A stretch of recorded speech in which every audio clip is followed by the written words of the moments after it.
podcast. Once upon a time, there was a podcast. Every week, podcast hosts Jacob and Olivia took topic suggestions from their incredible worldwide web of listeners.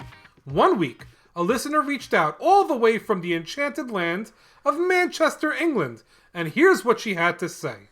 Mailbag! Mailbag! Haya and I, Haya's mom, are huge fans of the podcast. We discovered your channel by accident and were very pleasantly surprised. Can you do an episode on clocks, tooth fairies, fairy tales, or money signs? Thank you for all your hard work. Haya, thank you so much for suggesting such wonderful episode topics from beautiful Manchester, England, home to my favorite Premier League soccer team, Manchester City. We can't wait to get curious about fairy tales for you this week. And before we do that, why don't you tell everyone the question of the week? In one popular fairy tale, there was a talking cricket by the name of Jiminy Cricket. The question of the week is, in which fairy tale would you find Jiminy Cricket? That's a good question, and it comes from one of my absolute favorite fairy tales. While you're thinking about the answer, let's kick off the learning by describing what a fairy tale is. After all, it's not just a story with fairies in it. Fairy tales are special stories that often start with the words, once upon a time. Many of them end with the words, happily ever after. Some of them have fairies as part of the story, but many don't. Fairy tales have magical elements in them. Things like curses, spells, and enchanted objects. They also have amazing characters, like dragons, giants, princesses, and of course, talking animals as well. Fairy tales also take place in very interesting places, like kingdoms far, far away, dark and spooky forests, or mysterious castles. These places help set the mood for the story. And here's the best part of all. Fairy tales teach us important lessons. Next time you hear a fairy tale, pay close attention to try and figure out what lessons may be hiding in the story. The fairy tale might be teaching you how to be brave, humble, or kind, just like the characters in the story. Fairy tales have been around for a very long time. Many of the most popular fairy tales today are hundreds of years old, with some of them even being thousands of years old. Over time, they've been passed down through the generations. In many cases, the story changes a bit as it makes its way through the generations. It's kind of what makes fairy tales so special. Every time the story is told, it kind of connects us with the people who created the story long ago. Kids are enjoying stories that are very similar to stories that our ancestors long ago were passing down to their children. When it comes to fairy tales, one of the most famous ones out there must be the story of Cinderella. It features a girl with a big heart, a fairy godmother, a magical transformation, and of course, a happy ending. It's a beautiful fairy tale, and there are different versions of it that are told in different places around the world. It's a great example of a fairy tale that's been around for thousands of years, dating back to its origins in ancient Greece. But the story soon spread around the world because people can relate to the story of a kind girl who was treated unfairly but eventually finds happiness. You're absolutely right. Let's move on to Little Red Riding Hood, which is the story of a little girl who goes into the woods just to meet a big, bad wolf. The story of Little Red Riding Hood has a happy ending, just like Cinderella, but that wasn't always the case. In the older versions of the fairy tale, the wolf tricks Red Riding Hood and her grandmother.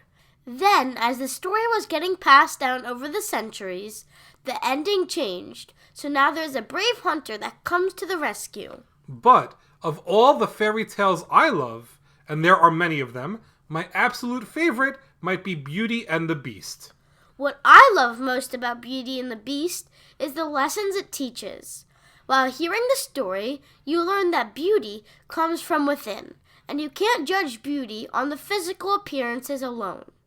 Kindness and love are more important than looks when it comes to seeing the beauty of someone. That's a great message, Olivia. Something that's really neat about fairy tales is that even though many of them are super old, new fairy tales are being created all the time. Can you think of any examples of more modern fairy tales? I think Harry Potter is a great example of a fairy tale. Even though many might not think of it that way, there was a hero, evil villains, magic, and a classic battle between good and evil. There are also more recent Disney movies that may be based on old fairy tales, but definitely provide a more modern twist. Frozen is a great example. I love the movie Frozen, and we used to watch it together over and over. I remember singing the song Let It Go as he played it on the piano. Those were amazing times. The movie was actually inspired by a fairy tale called The Snow Queen. Another more modern Disney film called Tangled was inspired by an older Disney movie called Rapunzel. From these examples, you can see that the magic of fairy tales never fades, even as the stories change through the years. And the important lessons to be learned from fairy tales also never change. In the stories of Beauty and the Beast and Cinderella, we learn to be kind because kindness is rewarded in those stories, and being mean and selfish often leads to trouble. In Little Red Riding Hood, we learned about bravery. It's okay to be scared, but it's important to do the right thing even when we're faced with something scary. And another lesson found in many fairy tales is perseverance, which is never giving up. In the story of The Little Mermaid, Ariel never gives up. She keeps trying and holding on to her dreams even when things are tough. Now, let me bring in someone who is kind, brave, and never gives up to share some magical facts with everyone. Here is Noah with 5 unbelievable facts you need to know about fairy tales. Fact number 1. Many fairy tales begin with once upon a time, but different languages have different fairy tale opening lines. For example, many Polish fairy tales begin with beyond 7 mountains, beyond 7 rivers. And many German fairy tales begin with in the old times when wishing was still effective. Fact number 2. In the original story of Snow White, the dwarfs didn't have any names.